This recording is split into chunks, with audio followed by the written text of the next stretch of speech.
La philosophie du fonds Sycomore Sélection Responsable est d'investir au capital de sociétés de la zone euro, des sociétés cotées de la zone euro, dont les pratiques et les politiques sont considérées comme responsables et avec un objectif très clair qui est de surperformer l'indice Eurostoxx dividende inclus sur l'horizon de placement recommandé. En termes de caractéristiques, on est sur un fonds qu'on appelle Core. Donc quand on parle de fonds Core, un petit peu complémentaire de ce qu'on a dans le reste de la gamme de fonds actions thématiques chez Sycomore Asset Management. Un fonds Core, c'est un fonds qui est correctement équilibré, sans biais structurel de style ou de secteur. Et dans le même temps, on est sur un vrai fonds de conviction. Et on a notamment, sur les 2-3 dernières années, vraiment renforcé ce point-là avec un portefeuille qui a été constitué sur ces derniers mois avec une quarantaine ou une cinquantaine de valeurs.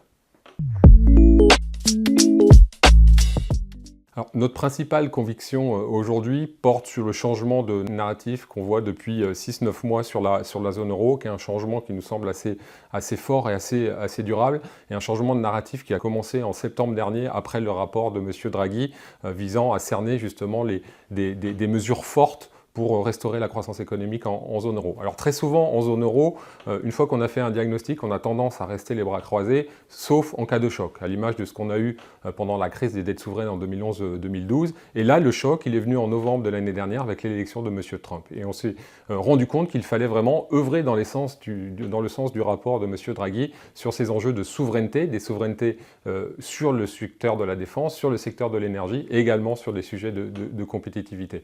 Donc on a vraiment un changement de narratif qui est très fort lié à ça, d'autant plus qu'avec l'élection de M. Merz en Allemagne au mois de février dernier, on a enfin la reconstitution d'un couple franco-allemand fort avec sans doute sur les prochains mois des annonces qui seront faites visant à restaurer cette croissance économique en Europe. Et d'ailleurs, on a déjà eu quelques nouvelles à travers le plan de relance sur l'infrastructure en Allemagne, le plan ReArm Europe des dernières semaines, ou des avancées qui sont en train d'être annoncées sur ce qu'on appelait l'union des marchés de capitaux ou le Savings and Investment Union.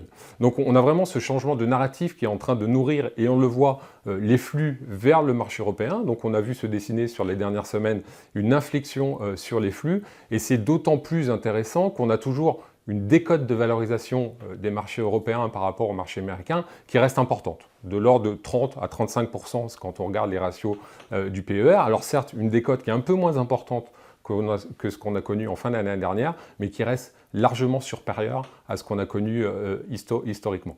Donc une fois qu'on a dressé ce scénario plutôt positif pour les marchés actions européens, l'enjeu est de savoir en effet quelles sont les poches d'investissement qui restent à notre avis intéressants pour les prochains mois. Et je vois principalement deux segments qu'on souhaite investir dans le fonds Sycomore Sélection Responsable. Le premier segment qui est lié à la baisse des taux. On a vu la Banque Centrale Européenne baisser ses taux de 4% à 2% aujourd'hui. Et donc tous les secteurs et les valeurs qui doivent bénéficier de cette baisse de taux, à mon avis, sont des dossiers qu'il faut regarder et à mettre en portefeuille. Notamment, on parle beaucoup du secteur de la construction. Ensuite, on a un deuxième segment qui est aujourd'hui nettement moins consensuel, c'est le segment des valeurs cycliques et des valeurs exportatrices.